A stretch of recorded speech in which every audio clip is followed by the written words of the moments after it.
All right, welcome. Today, we're diving into something that's totally changed the game for startups, charities, and creators, crowdfunding. It promises to be this amazing, democratic way to get your ideas funded. But is it really that simple? Let's find out. So, let's say you've got it, that one brilliant, world-changing idea. Maybe it's a new piece of tech, a project for your community, or maybe even a film you're dying to make. There's just one tiny problem. You need money to make it a reality. And the big investors, well, they're not exactly blowing up your phone. And right on cue, you hear about crowdfunding. It sounds perfect, right? A way to just skip past all the gatekeepers and get funding straight from people who actually believe in you. And while that's totally the spirit of it, the real story of running a successful campaign, it's a whole lot more complicated than just putting your idea online and hoping for the best. Okay, let's dive into this. To really get a grip on the challenges, we first have to be crystal clear on what crowdfunding actually is. You know, at its core, it's all about the power of the crowd. Instead of trying to find one single venture capitalist to write you a massive check, you're asking hundreds, maybe thousands of people for smaller amounts. It's a numbers game, really, where the combined excitement of a whole community can be way more powerful than one wealthy backer. But here's the thing, not all crowdfunding is the same. It's super important to know that it comes in a few different flavors, and each one has its own set of rules and expectations. This chart breaks it all down.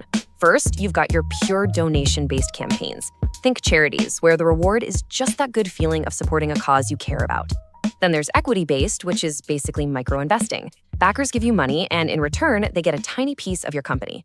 But the third one, that's where it gets really interesting for anyone trying to launch a new product. Reward-based crowdfunding.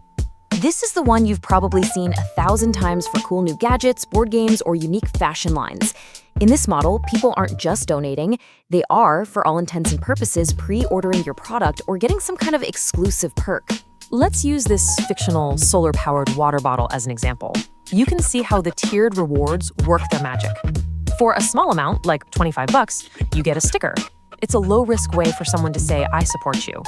But for $50, you get the actual water bottle. And for even more, you get a whole bundle. This structure is brilliant because it draws people in at a low price point, but gives them a huge incentive to contribute more. It basically turns a donation into a pre-sale. And when you see that model, it's so easy to get the appeal. For creators and entrepreneurs, crowdfunding looks like a golden ticket, a path to getting funded that's paved with some pretty incredible benefits. So what is the big appeal? Well, for starters, flexibility. You answer to your community of backers, not a boardroom full of investors telling you what to do. You're also tapping into this huge global pool of potential donors. On top of that, the platforms themselves give you a ton of built-in marketing. And the dream? Fast funding. We're talking about the potential to raise massive amounts of money in weeks, not years. But this is where the story takes a turn. Because for every amazing promise that crowdfunding makes, there is a tough, challenging reality waiting just around the corner. It is definitely not a free ride. So let's look at the flip side of that coin. That large donor pool? Yeah, that means fierce competition with thousands of other ideas. That business flexibility? Well, it also means you're totally on your own, with no experienced investor to give you guidance when things go wrong. And that fast funding? That only happens if you are working 24/7 promoting your campaign. It's relentless. What this all means is that having an amazing product or a really noble cause is simply not enough to guarantee you'll get funded. In the world of crowdfunding, the quality of your campaign is every bit as important as the quality of your idea.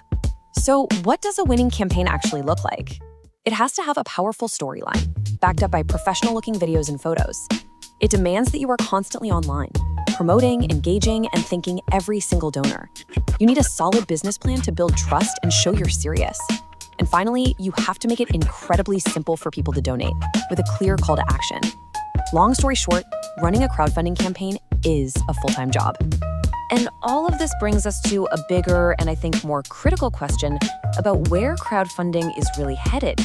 You know, as the whole space gets more and more professional, is it maybe losing its original spirit? This quote really hits on a huge shift. We're all feeling this crowdfunding fatigue, right? We're bombarded with campaigns. And because of that, it's often only the slickest, most polished projects, the ones that look like a marketing agency made them, that manage to break through all the noise. So what does that mean for a brilliant but maybe unpolished idea? And that's the question I want to leave you with. Was crowdfunding always meant to be a launch pad for the underdog, for the little guy? Or has it just evolved into another marketing arena where the size of your advertising budget might actually matter more than the quality of your innovation? Something to think about. Thanks for joining me.